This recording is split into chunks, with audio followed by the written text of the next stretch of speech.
ದೇಶ ವಿಭಜನೆಯ ಬಗ್ಗೆ ಮಾತನಾಡಿದ ಪ್ರಿಯಾಂಕ್ ಖರ್ಗೆ ಅವರ ವಿರುದ್ಧ ಈಶ್ವರಪ್ಪನವರು ಕಿಡಿಕಾರಿದ್ದಾರೆ. ಖರ್ಗೆ ಅಂತವರ ಹೊಟ್ಟೆಯಲ್ಲಿ ಕೆಟ್ಟ ಹುಳು ಹುಟ್ಟಿದೆ. ಪ್ರಿಯಾಂಕ್ ಖರ್ಗೆ ಅವರ ವಿರುದ್ಧ ಈಶ್ವರಪ್ಪನವರು ವಾಗ್ದಾಳಿಯನ್ನು ಮಾಡಿದ್ದಾರೆ. ಯಾವಾಗ ಪ್ರಿಯಾಂಕ್ ಖರ್ಗೆ ಅವರು ದೇಶ ವಿಭಜನೆಯ ಬಗ್ಗೆ ಮಾತನಾಡಿದ್ರು, ಬಿಜೆಪಿ ನಾಯಕರೆಲ್ಲರೂ ಕೂಡ ಅದನ್ನು ಖಂಡಾತುಂಡವಾಗಿ ಖಂಡಿಸ್ತಾ ಇದ್ರು. ಈಗ ಈಶ್ವರಪ್ಪನವರು ಮಾತನಾಡ್ತಾ ಒಂದು ಹೆಜ್ಜೆ ಮುಂದೆ ಹೋಗಿ ಖರ್ಗೆ ಅಂತವರ ಹೊಟ್ಟೆಯಲ್ಲಿ ಕೆಟ್ಟ ಹುಳು ಹುಟ್ಟಿದೆ, ಪ್ರಿಯಾಂಕ್ ಖರ್ಗೆ ವಿರುದ್ಧ ಈಶ್ವರಪ್ಪನವರು ಹಿಗ್ಗಾಮುಗ್ಗಾ ಕಿಡಿಕಾರಿದ್ದಾರೆ. ಖರ್ಗೆ ಕಾಶ್ಮೀರದಿಂದ ಕನ್ಯಾಕುಮಾರಿ ಒಂದೇ ಅಂತಾರೆ, ಅಂಥವರ ಮಗ ದೇಶವನ್ನ ತುಂಡು ಮಾಡಲು ಹೇಳ್ತಾರೆ. ಪ್ರಿಯಾಂಕ್ ಖರ್ಗೆಗೆ ತಲೆಬುಡ ಇಲ್ಲ ಅಂತೇಳಿ ಆಕ್ರೋಶವನ್ನ ಹೊರಹಾಕಿದ್ದಾರೆ. ಅದಕ್ಕೆ ಪ್ರಿಯಾಂಕ್ ಖರ್ಗೆ ಅವರು ನಾನು ಕೆಟ್ಟ ಹುಳನೋ ಒಳ್ಳೆ ಹುಳನೋ ನಿಮ್ಗೆ ಯಾಕೆ, ಈಶ್ವರಪ್ಪ ಹೇಳಿಕೆಗೆ ಸಚಿವ ಪ್ರಿಯಾಂಕ್ ಖರ್ಗೆ ತಿರುಗೇಟು ಕೂಡ ಕೊಟ್ಟಿದ್ದಾರೆ. ಹಾಗಾದ್ರೆ ಈಶ್ವರಪ್ಪನವರು ಪ್ರಿಯಾಂಕ್ ಖರ್ಗೆ ಅವರಿಗೆ ಏನಂತ ಹೇಳಿದ್ರು, ಬನ್ನಿ ನೋಡೋಣ. AICC ಅಧ್ಯಕ್ಷ ಮಲ್ಲಿಕಾರ್ಜುನ್ ಖರ್ಗೆ ಅವರು ಬಹಳ ಒಳ್ಳೆ ರಾಜಕಾರಣಿ. ನಾನು ಅವ್ರ ಬಗ್ಗೆ ನಾನು ಅಭಿನಂದನೆ ಸಲ್ಲಿಸ್ತೇನೆ. ಅವ್ರು ತಗೊಂಡಿರೋಂಥ ರೋಲ್ ಬಗ್ಗೆ. ಕನ್ಯಾಕುಮಾರಿಯಿಂದ ಕಾಶ್ಮೀರ ತನಕನೂ ಕೂಡ ಈ ದೇಶ ಒಂದೇ ದೇಶ, ಅವ್ರು ಹೇಳಿರೋಂಥ ಮಾತನ್ನು ನಾನು ಸ್ವಾಗತ ಮಾಡ್ತೇನೆ. ಅಂಥ ಹೊಟ್ಟೆನಲ್ಲಿ ಇಂಥ ಹುಳ ಹುಟ್ಟಿದೆಯಲ್ಲ ಅನ್ನೋದು ನಂಗೆ ಬೇಸರ ಆಗ್ತೇನೆ.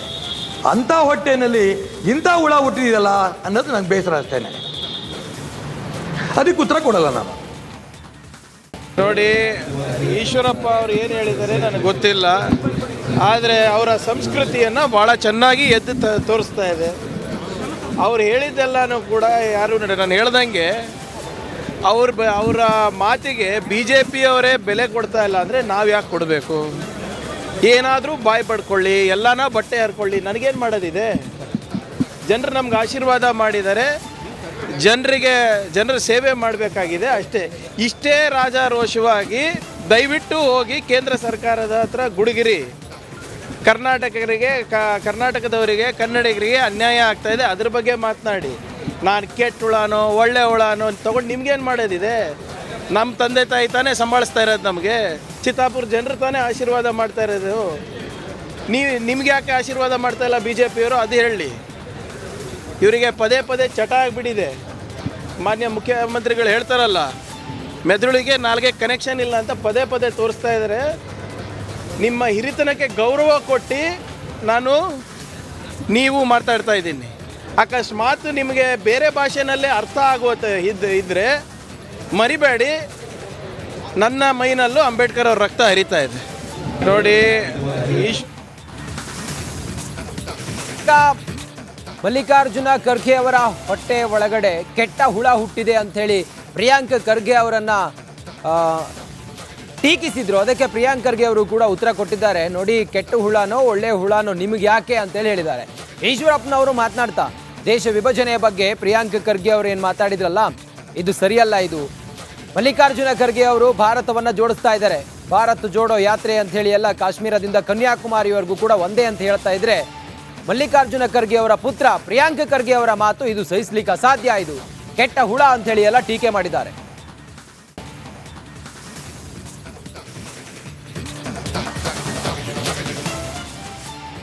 ಮಾಜಿ ಸಚಿವ KS ಈಶ್ವರಪ್ಪನವರಿಗೆ ಮತ್ತೊಂದು ಸಂಕಷ್ಟ ಎದುರಾಗಿದೆ ಅನ್ನೋದರ ಡೀಟೇಲ್ ಸಿಗ್ತಾ ಇದೆ. ಕಾರಣ ಮತ್ತೊಂದು ದೂರು ದಾಖಲಾಗಿದೆ.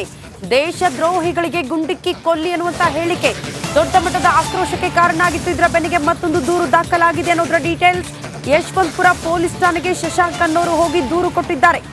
ಶಶಾಂಕ್ ಅನ್ನೋರು ಪೊಲೀಸ್ ಠಾಣೆಗೆ ಹೋಗಿ ದೂರು ದಾಖಲು ಮಾಡಿರೋದು, DK ಸುರೇಶ್ ಅವರನ್ನ ಗುಂಡಿಕ್ಕಿ ಕೊಲ್ಲಿ ಅಂತ KS ಈಶ್ವರಪ್ಪನವರು ಹೇಳಿದ್ದಾರೆ ಅನ್ನೋ ಕಾರಣಕ್ಕೆ ಪೊಲೀಸ್ ಠಾಣೆಗೆ ಹೋಗಿ ಶಶಾಂಕ್ ಅನ್ನೋರು ಮತ್ತೊಂದು ದೂರನ್ನ ದಾಖಲು ಮಾಡಿದ್ದಾರೆ ಅನ್ನೋದರ ಡೀಟೇಲ್ ಸಿಗ್ತಾ ಇದೆ.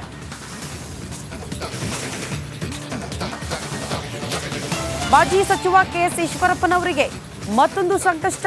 ಸಹಜವಾಗಿ ದೊಡ್ಡ ಮಟ್ಟದ ಆಕ್ರೋಶ ವ್ಯಕ್ತವಾಗ್ತಾ ಇದೆ. ದೂರು ದಾಖಲಾಗ್ತಾ ಇದ್ದಂತೆ ಅವರು ಯೂಟರ್ನ್ ಕೂಡ ಹೊಡೆದಿದ್ದಾರೆ. ಹೇಗೆ ಅಂದ್ರೆ, DK ಸುರೇಶ್ ಅವರಿಗೆ ಗುಂಡಿಕ್ಕಿ ಕೊಲ್ಲಿ ಅಂತ ನಾನು ಹೇಳಿಲ್ಲ, ದೇಶ ದ್ರೋಹಿಗಳಿಗೆ ಗುಂಡಿಕ್ಕಿ ಕೊಲ್ಲೋದಕ್ಕೆ ನಾನು ಹೇಳಿಕೆ ಕೊಟ್ಟಿದ್ದೀನಿ.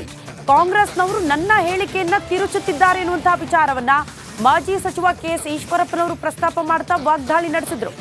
ಅಲ್ಲಿಗೆ ತಮ್ಮ ಹೇಳಿಕೆಯನ್ನ ಅವರು ಸಮರ್ಥನೆ ಮಾಡಿಕೊಂಡಿದ್ದನ್ನ ಕೂಡ ನಾವು ಗಮನಿಸಿದ್ವಿ. ಆದ್ರೆ ಈಗ ಮತ್ತೊಂದು ದೂರು ಅವರ ವಿರುದ್ಧ ಯಶವಂತಪುರ ಠಾಣೆಯಲ್ಲಿ ಶಶಾಂಕ್ ಅನ್ನೋರು ಹೋಗಿ ದೂರು ದಾಖಲು ಮಾಡಿದ್ದಾರೆ ಅನ್ನೋದರ ಡೀಟೇಲ್ ಸಿಗ್ತಾ ಇದೆ.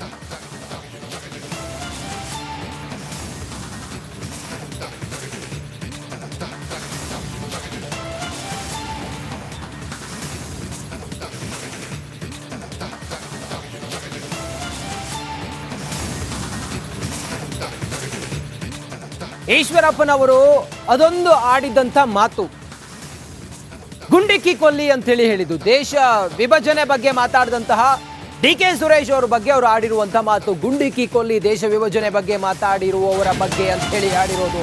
ಇದು ಈಗ ಚರ್ಚೆಗೆ ಕಾರಣ ಆಗಿತ್ತು, ವಿವಾದವನ್ನು ಸೃಷ್ಟಿ ಮಾಡಿತ್ತು. ಈಗ ಮಾಜಿ ಡಿ.ಸಿ.ಎಂ ಈಶ್ವರಪ್ಪನವರು ತಮ್ಮ ಹೇಳಿಕೆಯಿಂದ ಯೂಟರ್ನ್ ಹೊಡೆದಿದ್ದಾರೆ.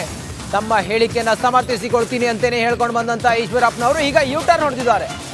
ವಿಚಾರಣೆಗೆ ಯಾವಾಗ ಬನ್ನಿ ಅಂತೇಳಿ ನೋಟಿಸನ್ನು ಇಶ್ಯೂ ಮಾಡಿದ್ರು, ನಾನು ಹಂಗೆ ಹೇಳಿದ್ದಲ್ಲ, ಕಾಂಗ್ರೆಸ್ನಿಂದ ನನ್ನ ಮಾತನ್ನ ತಿರುಚುವ ಪ್ರಯತ್ನ ಆಗಿದೆ ಅಂತೇಳಿ ಈಶ್ವರಪ್ಪನವರು ಹೇಳಿದ್ದಾರೆ. ನೋಟಿಸ್ಗೆ ಕಾನೂನುಬದ್ಧವಾಗಿ ನಾನು ಉತ್ತರವನ್ನು ಕೊಡ್ತೀನಿ ಅಂತೇಳಿ ಕೆ.ಎಸ್. ಈಶ್ವರಪ್ಪನವರು ಹೇಳಿದ್ದಾರೆ. ಸುರೇಶ್ಗೆ ಗುಂಡಿಕ್ಕಿ ಕೊಲ್ಲಿ ಅಂತೇಳಿ ನಾನು ಹೇಳಿಲ್ಲ, ಹಂಗೆ ಹೇಳೋದು ನನ್ನ ಮಾತಾಗಿರಲಿಲ್ಲ. ತಮ್ಮ ಹೇಳಿಕೆಯಿಂದ ಮಾಜಿ ಡಿ.ಸಿ.ಎಂ ಈಗ ಯೂಟರ್ನ್ ಹೊಡೆದಿರುವಂಥ ಪರಿ ಇದು. ವಿಚಾರಣೆಗೆ ಯಾವಾಗ ನೋಟಿಸ್ ಕೊಟ್ಟು ಬನ್ನಿ ಅಂತೇಳಿ ಹೇಳಿದ್ರು, ನಾನು ದೇಶದ್ರೋಹಿಗಳನ್ನ ಗುಂಡಿಕ್ಕಿ ಕೊಲ್ಲಿ ಅಂತೇಳಿ ಹೇಳಿದ್ದೇನೆ, ಡಿ.ಕೆ. ಸುರೇಶ್ ಅವ್ರನ್ನ ಅಲ್ಲ ಅಂತೇಳಿ ಹೇಳಿದ್ದಾರೆ ಕೆ.ಎಸ್. ಈಶ್ವರಪ್ಪನವರು. ಏನು ಹೇಳಿದ್ದಾರೆ ಹಾಗಾದ್ರೆ ಈಶ್ವರಪ್ಪನವರು? ಬನ್ನಿ ನೋಡೋಣ. ಇಬ್ಬರು ರಾಷ್ಟ್ರದ್ರೋಹಿಗಳು ಡಿ.ಕೆ. ಸುರೇಶ್ ಮತ್ತು ವಿನಯ್ ಕುಲಕರ್ಣಿ. ನಾವು ದಕ್ಷಿಣ ಭಾರತವನ್ನ ಬೇರೆ ರಾಷ್ಟ್ರವಾಗಿ ಕೇಳ್ತೀರ ಅಂತ ಹೇಳಿರಲ್ಲ, ಆ ಎರಡು ರಾಷ್ಟ್ರದ್ರೋಹಿಗಳನ್ನ ನಿಮಗೆ ತಾಕತ್ತಿದ್ರೆ ಪಕ್ಷದಿಂದ ಕಿತ್ತು ಬಿಸಾಕಿ ಅವಾಗ ನಿಮಗೆ ಗೊತ್ತಾಗತ್ತೆ ನಿಮ್ಮ ಅಧ್ಯಕ್ಷ ಹೋಗೋದು ಅಂತ. ನಿಮಗೆ ತಾಕತ್ತಿಲ್ಲ, ಹೆಂಗಾರು ಮಾಡಿ ಎಲ್ಲಾರನ್ನೂ ಒಟ್ಟಾಗಿ ಇಟ್ಕೋಬೇಕು. ಇನ್ನೊಂದು ಬಾರಿ ಈ ರೀತಿ ಮಾತುಗಳಾಡಿದ್ರೆ ಈ ಸಭೆ ಮುಖಾಂತರ ನಾನು ನರೇಂದ್ರ ಮೋದಿ ಅವ್ರಿಗೆ ಹೇಳಕ್ ಇಷ್ಟಪಡ್ತೇನೆ, ಡಿ.ಕೆ. ಸುರೇಶ್, ವಿನಯ್ ಕುಲಕರ್ಣಿ ಇಂಥ ರಾಷ್ಟ್ರದ್ರೋಹಿಗಳು ದೇಶವನ್ನ ಛಿದ್ರ ಮಾಡ್ತೀವಿ ಅಂತ ಹೊರಡ್ತಾರಲ್ಲ, ಅವ್ರಿಗೆ ಗುಂಡಿಕ್ಕಿ ಕೊಲ್ಲಂತ ಕಾನೂನು ತನ್ನಿ. ಇದನ್ನ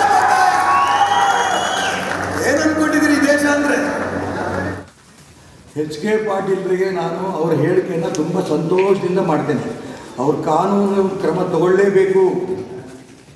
ನನ್ನ ಬಗ್ಗೆ ಕಾನೂನು ಕ್ರಮ ತಗೊಂಡ್ರೆ ಯಾರ್ಯಾರು ರಾಷ್ಟ್ರದ್ರೋಹಿಗಳು ಅಂತಿದಾರಲ್ಲ ಅವ್ರಿಗೆ ಶಿಕ್ಷೆ ಆಗತ್ತೆ, ನನಗಾಗಲ್ಲ. ನಾನು ಹೇಳಿರೋದೇನು, ಈ ದೇಶದಲ್ಲಿ ಉತ್ತರ ಭಾರತ, ದಕ್ಷಿಣ ಭಾರತವನ್ನು ಬೇರೆ ರಾಷ್ಟ್ರವಾಗಿನ ಮಾಡುವಂಥ ಪರಿಸ್ಥಿತಿ ಬರುತ್ತೆ ಅಂತ ಹೇಳಿದಾರಲ್ಲ, ಅಂಥವರು ದೇಶದ್ರೋಹಿಗಳು. ಇದನ್ನ ಕನ್ಯಾಕುಮಾರಿಯಿಂದ ಕಾಶ್ಮೀರ ತನಕ ಈ ದೇಶ ಒಂದು ಅನ್ನೋಂಥ ಎದೆ ತಟ್ಟಿ ಹೇಳಿದ್ರು ಮಲ್ಲಿಕಾರ್ಜುನ್ ಖರ್ಗೆ ಅವರು ಲೋಕಸಭೆಯಲ್ಲಿ. ಈ ಡಿ.ಕೆ. ಸುರೇಶ್ ಹೇಳಿದ ಮಾತನ್ನು ನಾನು ಒಪ್ಪಲ್ಲ ಅಂತ ಕರ್ನಾಟಕ ರಾಜ್ಯದ ಮುಖ್ಯಮಂತ್ರಿ ಸಿದ್ದರಾಮಯ್ಯನವರು ಕೂಡ ಹೇಳಿದರು. ನಿಜಕ್ಕೂ ಕೂಡ ನಾನು ಎಚ್.ಕೆ. ಪಾಟೀಲ್ರಿಗೆ ಸವಾಲು ಹಾಕ್ತೇನೆ, 24 ಗಂಟೆ ಅಲ್ಲ, ನೀವು ಎಷ್ಟು ಬೇಕಾದ್ರೂ ಸಮಯ ತಗೊಳ್ಳಿ. ಗುಂಡಿಟ್ಟು ಕೊಲ್ಲಿ ಡಿ.ಕೆ. ಸುರೇಶ್ಗೆ ಅನ್ನಂಥ ಪ್ರಶ್ನೆ ಎಲ್ಲೂ ಉದ್ಭವ ಆಗಿಲ್ಲ, ಎಲ್ಲೂ ಹೇಳೂ ಇಲ್ಲ. ಗುಂಡಿಟ್ಟು ಕೊಲ್ಲಿ ಡಿ.ಕೆ. ಸುರೇಶ್ಗೆ ಅನ್ನಂಥ ಪ್ರಶ್ನೆ ಎಲ್ಲೂ ಉದ್ಭವ ಆಗಿಲ್ಲ, ಎಲ್ಲೂ ಹೇಳೂ ಇಲ್ಲ. ಕೆ.ಎಸ್. ಈಶ್ವರಪ್ಪನವರ ಈ ಹೇಳಿಕೆ ಮೊದಲೊಂದು ಮಾತಾಡಿದ್ದು, ಅದಾದ ನಂತರ ಅದಕ್ಕೆ ನಾನು ಬದ್ಧ ಅಂತ ಹೇಳಿದ್ದು, ಈಗ ಇಲ್ಲ ನಾನು ಹಂಗೆ ಹೇಳಿಲ್ಲ ಅಂತ ಹೇಳಿದ್ದು. ಈ ಕುರಿತಾಗಿ ಮತ್ತಷ್ಟು ಮಾಹಿತಿಯೊಂದಿಗೆ ನಮ್ಮ ರಿಪೋರ್ಟರ್ ಸತೀಶ್ ಈಗ ಲೈವ್ ಕನೆಕ್ಟ್ ಆಗಿದ್ದಾರೆ. ಸತೀಶ್, ಮಾನ್ಯ ಮಾಜಿ ಉಪಮುಖ್ಯಮಂತ್ರಿ ಕೆ.ಎಸ್. ಈಶ್ವರಪ್ಪನವರ ಈ ಹೇಳಿಕೆ ಈಗ ಬದಲಾಗಿದೆ. ತಮ್ಮ ಹೇಳಿಕೆಗೆ ಅವರು ಯೂಟರ್ನ್ ಹೊಡೆದಿದ್ದಾರೆ. ಏನಂತ ಹೇಳಿದ್ದಾರೆ, ಮತ್ತೆ ಅವರಿಗೆ ವಿಚಾರಣೆಗೆ ನೋಟಿಸ್ ಕೂಡ ಇಶ್ಯೂ ಆಗಿದೆ, ಬನ್ನಿ ಅಂತ ಹೇಳಿ ಕಾನೂನಿನ ಹೋರಾಟ ಮಾಡ್ತೀನಿ ಅಂತ ಹೇಳಿದ್ದಾರೆ. ಹೆಚ್ಚಿನ ವಿವರ ಏನಿದೆ ತಮ್ಮ ಹತ್ರ ಸತೀಶ್?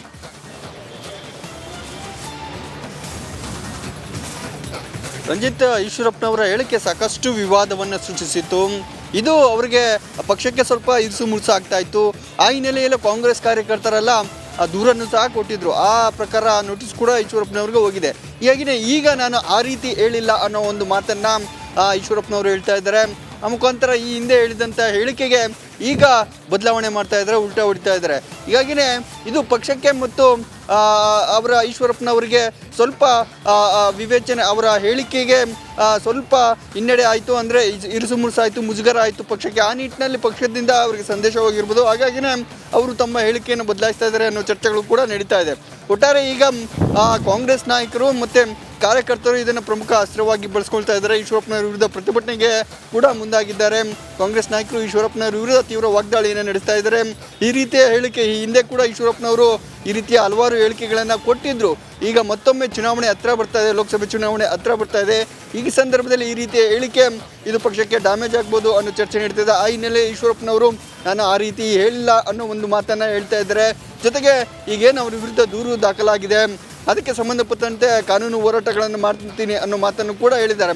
ಆದರೆ ಈ ವಿಚಾರ ಕಾಂಗ್ರೆಸ್ ಕಾರ್ಯಕರ್ತರು ನಾಯಕರು ಅವರ ವಿರುದ್ಧ ತಿರುಗಿ ಬೀಳಲಿಕ್ಕೆ ಎಲ್ಲ ಅಸ್ತ್ರವನ್ನು ಮಾಡ್ಕೊಂಡಿದ್ದಾರೆ. ರಂಜಿತ್, ಕಾದು ನೋಡಬೇಕು ಮುಂದೆ ಈ ವಿಚಾರ ಯಾವ ಹಂತಕ್ಕೆ ತಲುಪುತ್ತೆ ಅಂತ.